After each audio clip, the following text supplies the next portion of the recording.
प्रितीच्या भावान भयणो, आयज शुभ वर्तमानान जेजू आमकां कश्टवतल्या मनशाक जी अजाच्या बऱ्या काळासान तांकां आपणाशी आपयता, कित्याक तोच तांकां समाधान दितलो म्हणून.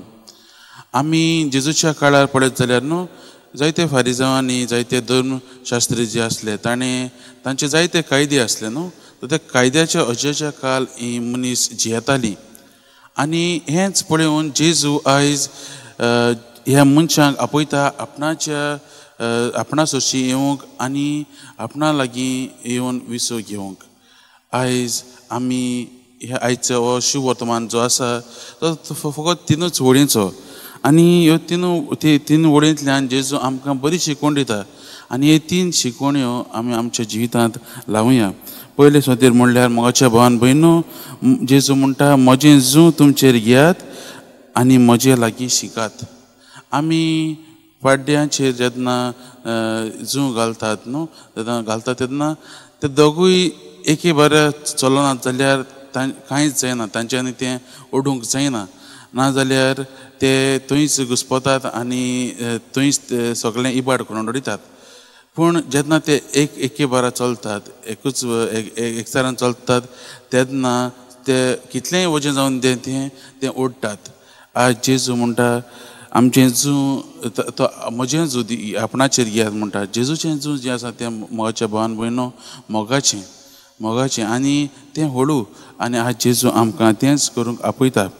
आमच्या ह्या कश्टांच्या चडटेर न्हू जेन्ना आमी चलतात तेन्ना आमी जेजूचेर नदर मारून ताचेरूच दोळे धरून आमी मुखार वचूंक गरजेचें. दुसरी शिकवण आमी आमच्या जिविताक लावंक जाता ती म्हणल्यार मोगाच्या भावान भयणो, जेजू म्हणटा कित्याक हांव शांत आनी ल्हानवीक काळजाचो. जेजू आमकां ल्हानवीक काळजाचो मनीस जावंक आपयता. जिवितांत जायते कश्ट दूख आसात आमच्या जिवितांत, पूण जेन्ना हे कश्ट येता तेन्ना न्हू हांसत्या तोंडाचें मुखामोळ घेवन आमी वतात आनी व्हडपणान आमी दाखोवंक सोदनात, पूण आमच्या जिवितांत कांयच जायना. ताकाच लागून जेजू म्हणटा कालती जायात आनी मुखार वचात.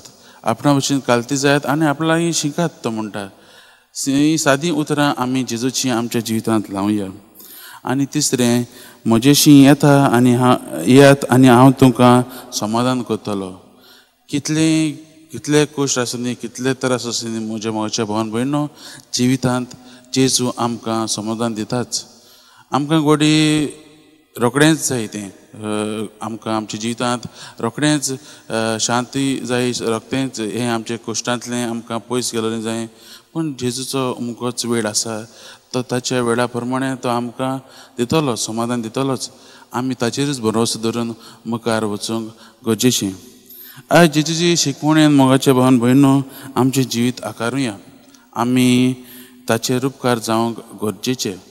आमच्या जिवितांत जसो आमकां जेजू शांती समाधान दिता जेन्ना आमी आमचें ओजें ताचे लागीं हाडटा तेन्ना तेच भशेन आमी आमच्या दुसऱ्या भावा भयण्याक जी तेन्ना ती कश्टवता तेन्ना तांकां आदार आनी धीर आनी घोटाय दिवंक आमी जेजूचे गोवाय जावंक गरजेचें. आनी जेन्ना आमी हें करतात न्हू तेन्ना आमी जेजूचे गोवायच जायनात आनी जेजूक साक्षी दिनाय आमी, पूण आमी अदीक म्हूण जेजूक त्या वेळार आमी जिवो करतात. त्या वेळार त्या घोडयेक त्या सुवातेर आमी जेजूक परगट करतात आनी ताका थंय आमी हाडटात आनी थंय सगळ्यां बरोबर आमकांय समाधान मेळटा. आयज ह्या वाचपाचेर नियाळ करता आसतना आमी देवा लागीं मागुया आमकां आमचें जिवीत अदीक आनी अदीक जेजूचे पावलांनी चलोवंक, जेजूचे नदर मारून चलोवंक आनी दुसऱ्यांक आमी जेजूची उपकार जावंक.